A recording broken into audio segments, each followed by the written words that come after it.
Nulle chair ne se glorifiera dans la présence de Dieu. Et la chair religieuse n'est pas plus acceptable que l'irreligieuse.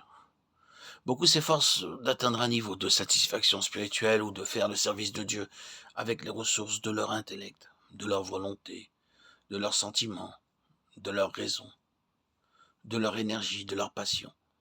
D'où toutes les organisations, publicités, tous les équipements qui sont à l'encontre de la doctrine apostolique. Non, pour agréer et pour le service, il faut un homme nouveau. Cet homme nouveau a une vie nouvelle, une nouvelle manière de penser, un esprit nouveau, un chemin nouveau, une capacité nouvelle, une conscience nouvelle. De fait, toutes choses sont devenues nouvelles. Cet homme viendra à réaliser de plus en plus que Dieu fait les choses différemment des hommes.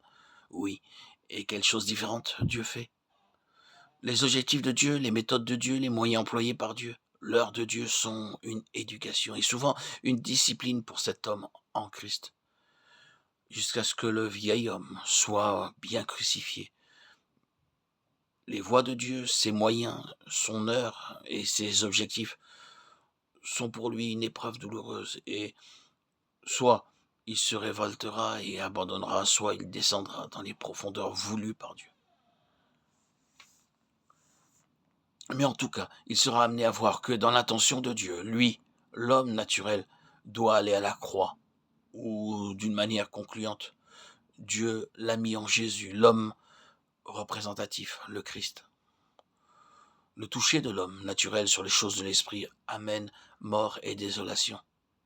C'est pourquoi le Seigneur prend toujours des précautions contre cette vie naturelle chez ses propres enfants, les conduit à travers des voies qui les rendent très humbles, et il les amènera d'un point de vue naturel dans l'impossibilité d'agir.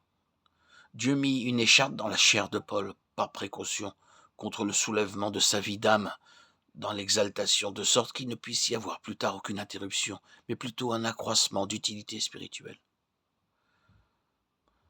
Nous avons une connaissance très limitée de nos propres sources naturelles d'action, les motifs, la nature de nos désirs, même pour des bénédictions spirituelles, les intérêts personnels dans le royaume de Dieu, le besoin irrésistible de posséder, d'être satisfait, d'avoir de l'influence, d'être reconnu, d'être indépendant, et une multitude d'autres éléments de notre constitution.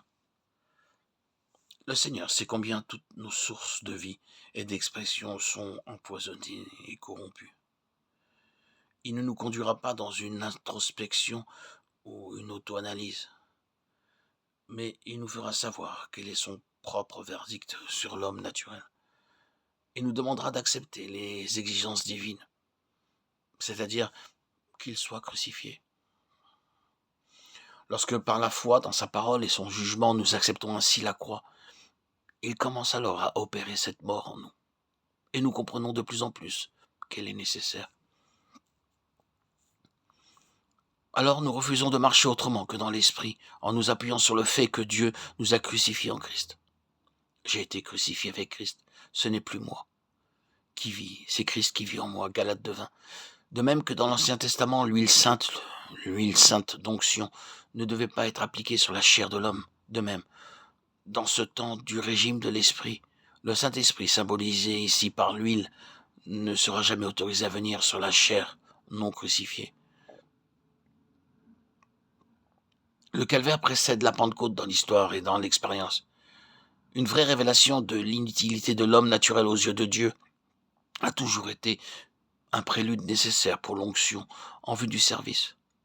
Le « je ne peux pas » de Moïse, le « malheur à moi » d'Ésaïe, le « je ne suis qu'un enfant » de Jérémie, le « je suis un homme pécheur » de Pierre, le « ce qui est bon n'habite pas en moi » de Paul, sont typiques de tous qui ont été appelés par Dieu.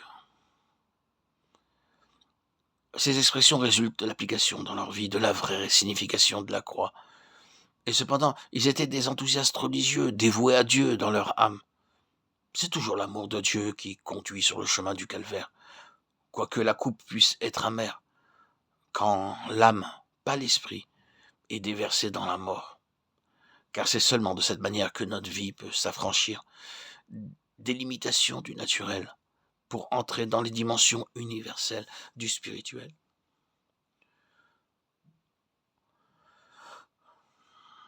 Gardons donc cette pensée devant nous. Et alors que nous voyons que sa mort est notre mort, disons Amen. Seigneur, accomplis cela en moi. Nous serons donc prêts à connaître Christ et la puissance de sa résurrection, en devenant conformes à lui dans sa mort. Philippiens 3, 20.